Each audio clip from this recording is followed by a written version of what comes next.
Hi guys, and welcome to another episode of Kabir Considers. In this video, I'm going to react to 5 words I didn't know until I moved to America. Now, this video is from Lawrence of Lost in the Pond, great channel. I can't imagine what words these would be. And obviously, you know, for good reason, because I don't live in America. I guess if I've moved to America, these words would be used around me and I would discover them, and you know. So yeah, I can't imagine what these words would be, but I'm sure when he starts mentioning them, I'll be like, oh, I've heard that in a movie, or I've heard that in a song or a TV show. So it's gonna be a fun video. His videos always are. Let's do it. So as you can see, there's more to American English than meets the eye. Absolutely. Hello, I'm Lawrence, and I'm on a quest to uncover all of the memos that Britain and America lost in the pond, and one of those memos pertains to words. In this case, unfamiliar words. Words I didn't know existed until I hopped on a plane and casually spent a few years in the Midwest. Words that, as far as I knew, were not to be found in Britain. And on that last point, of course, there are thousands of those. You've only got to look at my list of American English words not used in the UK to see that. I've linked to that in my description below. And I'm sure there's a lot of words that we use here that you guys probably don't use there. Like jammy dodger, that's it's a kind of biscuit. Like, do you guys eat jammy dodgers? I don't think you do. Maybe you do. Before you scroll in that direction to tell me that this video didn't include words like, I don't know, aluminum or French fries or porta potty, keep in mind that there are actually scores of American English words that I did know before coming here. Actually, porta potty wasn't one of those, because I learned that after the fact. I was potty trained, is what I'm saying. No. The point is, this video and the... A porta potty, is that one of those mobile toilets that you can put on construction sites? I think that's what that is. Hordes of follow-up videos that will inevitably follow concerns American English variants that either didn't enter the British consciousness or simply evaded my own. And so without further Peru, let's take a look at 5 words I didn't know existed before moving to America. Acclimate. After moving to America, the word acclimate was one to which, appropriately, I had to adapt. After all, the predominant equivalent in British English is acclimatized, with the modern meaning of both being to become accustomed to a physical or mental change. As a brand new resident of the United States, I certainly had to do that. But as a Brit back then who knew no better, I secretly pondered the circumstances in which America took this perfectly good English word and shortened it. I understood Noah Webster's respelling of words like humour, colour and honour, because those spellings were all part of a clearly defined rule that made total sense. This seeming change to acclimate, removing the U, basically, didn't seem to fit one. It's not like socialise became socialate or estimate evolved from estimize. But then I did something a little reckless. Research. You see, it turns out that acclimate entered the language before acclimatize, with both words initially meaning to modify a living thing to suit a foreign climate. Indeed, both words were in equal use in Britain in the early to mid-19th century before... Isn't it crazy how they can map the usage of a word in charts? Like, how do they even get this info? Do they just do surveys every year and, you know, ask how often do you use this word or that word? It's pretty impressive. Or acclimatise slapped its counterpart into oblivion, taking on its modern usage and 14 hours of community service. The 2 words, meanwhile, were almost neck and neck in American media until as recently as the 1950s, when acclimate punched its wary foe in the arse. That said, the word acclimatise does still function in American English, specifically when referring to one's adjustment to the climate. You just don't normally hear it. I see. And speaking of normal... Normalcy. If there's one thing that proves America isn't exactly normal... Normalcy, the English version would probably be normality. Like, do you guys use it in the context of, you know, I can't wait to get back to normality? Like, but you would say normalcy. It's that one of its cities is called...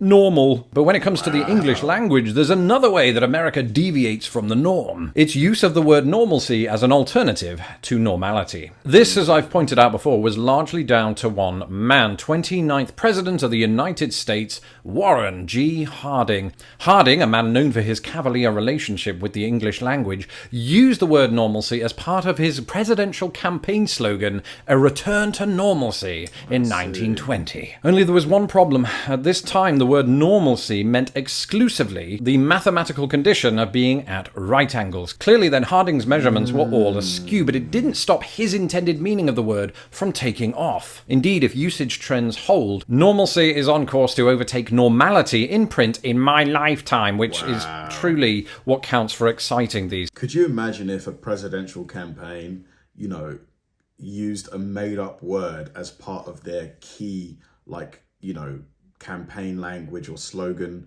It would just kind of be laughed at, wouldn't it? It'd be like, dude, if you can't, use real words, are you worthy of running the country? But I guess back then, you could just get away with it. These days. And that's because, for word nerds like me, this whole bally affair might be best described by our next entry. Addicting. For the first 26 years of my life, the word used to describe a physiological dependence on something like sugar or painkillers or my videos was the word addictive. In fact, it still is, but for some Americans, and I do stress the word some, that particular adjective isn't an adjective at all, but a verb, or at least it was. You see, the word addicting appears in countless books from the turn of the 19th century, usually in the sense of giving one's assent to something. And admittedly, it wasn't just exclusive to American English texts. Indeed, here it is showing up in a addictim himself? Or is that an S? What? Himself? Himlelf? London print of Samuel Johnson. Yeah, okay, so because studies is also...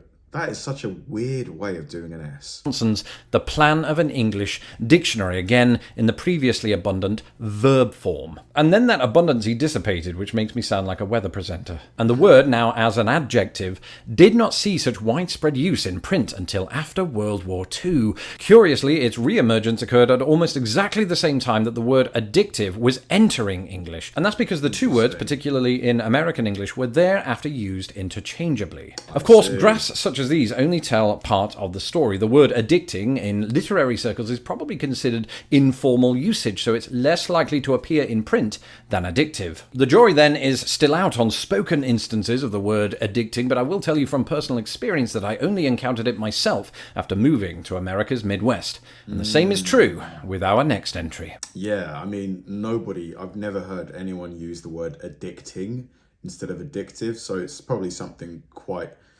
localized to the Midwest. Or do any of you guys who live on the East or West Coast use addicting instead of addictive?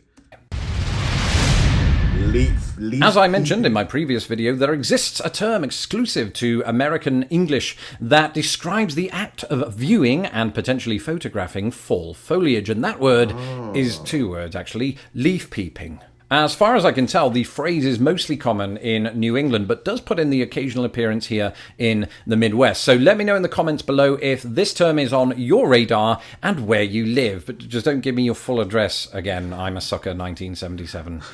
Just the city. Now, the very practice of leaf peeping, or what it entails, might be more widespread than the phrase itself. Moreover, depending on where in the United States one might live, one might go leaf peeping at a slightly different time of the year. For those of us in the north, for example, peak fall foliage times are mostly in the middle of October, unless you live in the Rockies, the Upper Great Lakes, or New England, where the best peeping times fall under late September to early October. Meanwhile, on I got the pun. You said fall. the West Coast and in the South, you're looking at late October, November, or not at all if your region specialises in palm trees. And speaking of specialising, that brings us on to our final entry. Specialty. My wife's is vintage fashion and cooking. My cat's is looking adorable in his personal Instagram page. Mine is accidentally spilling coffee on myself. We all have a particular set of skills that I once referred to as a speciality. But after moving to the United States, I soon learned that the American tendency was to drop the second I to form the word specialty. Specialty, my specialty. We use that quite a lot here as well, I think. Maybe that's because of, the American TV shows and stuff that we watch here. Specialty, speciality. I'd probably say speciality is probably used a bit more. But if I said it to, a friend of mine here, he wouldn't be like, oh, what do you mean? Like, he would know what I meant. And as with the first 3 words on this list, I assumed the change was the work of Noah Webster, the lexicographer, whose spelling reforms gave us many of the American English spellings still in use today. But the word specialty, or at least its origins, predate Noah Webster's first American English dictionary by about 500 bloody years. Wow. You see, it comes from the old French word especialité, initially meaning a partiality towards something. I have a special... Moreover, the word's origins also predate speciality, which entered English via Old French and Latin in the 15th century. In recent times, of course, the latter has barely seen the light of day in American English, where increasingly lexical prevalence has been the speciality of specialty. Funnily enough, though, despite the fact that I only first encountered the word after moving to America, it nonetheless has a growing presence in British English, where it is often used in legal or medical contexts. Yep, I'm not surprised to see it so close. Yeah, we use them both quite interchangeably. Texts. So as you can see, there's more to American English than meets the eye. Increasingly, you come to discover that alternate usages are not necessarily the work of American arrogance or a desire to one-up the British, but rather the product of a much older linguistic evolution, and also the fact that memos occasionally get lost in the pond. That's it for this episode. Stay tuned for more videos in this series, and don't forget to follow me. Another great video from Lawrence. Leaf peeping, never heard of it before. Like, this is literally the first time in my life that I've heard those 2 words put together. But the other ones, like specialty, yeah, like I'd heard that. You know, I think maybe if I went back maybe to when I was like 15, maybe I wouldn't have heard of specialty. It would have been like speciality, but maybe as times change and, you know, like our language, our cultures kind of just continue to, like, you know, combine, the language will eventually just become the same. But yeah, this was a fun video. Thanks for watching, guys, and I'll see you in the next one.